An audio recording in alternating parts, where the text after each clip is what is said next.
Hello guys, तो आज का हमारा टॉपिक है कंट्रोल चार्ट्स कि कंट्रोल चार्ट्स क्या होते हैं। तो कंट्रोल चार्ट एक ग्राफ होता है जिसमें हम सैम्पल पॉइंट्स को उसकी क्वालिटी कैरेक्टरिस्टिक के अगेंस्ट प्लॉट करते हैं। And the graph consist of 3 lines, centre line and upper control limit and lower control limit.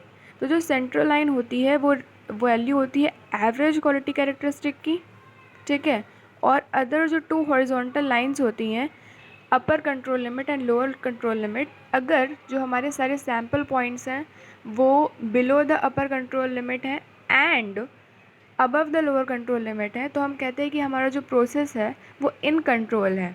अगर हमारे जो सैम्पल पॉइंट्स हैं वो अपर कंट्रोल लिमिट के अबव जाते हैं या फिर लोअर कंट्रोल लिमिट के नीचे जाते हैं, तो वो हमारा जो प्रोसेस होता है वो आउट ऑफ कंट्रोल प्रोसेस होता है। एक बात और हमें ध्यान में रखनी होती है कि जो सैम्पल पॉइंट्स होते हैं वो हमेशा रैंडम होने चाहिए, कभी भी नॉन रैंडम नहीं होने चाहिए। और अगर वो नॉन रैंडम है तब भी हमारा जो प्रोसेस है वो कंट्रोल में नहीं है।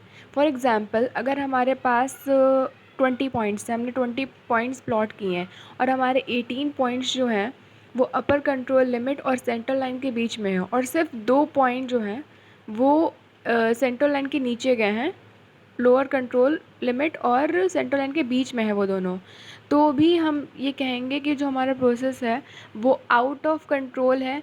क्यों? क्योंकि हमारे पॉइंट्स रैंडम नहीं हैं। तो हमने पढ़ा कि कंट्रोल चार्ट क्या होते हैं। अब हम जानेंगे कंट्रोल चार्ट का हम यूज़ क्यों करते हैं, ठीक है।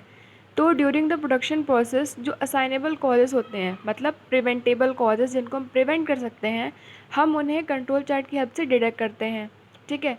अब हमने जब उसको डिटेक्ट कर लिया तो हम कुछ करेक्टिव मेजर्स लेंगे जिससे कि आगे जो हमारे नॉन कन्फॉर्मिंग यूनिट्स बनने वाली थी वो नहीं बनेंगी।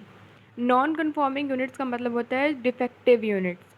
तो इससे क्या होगा कि हमारा प्रोसेस क्या होगा, इम्प्रूव करेगा, ठीक है।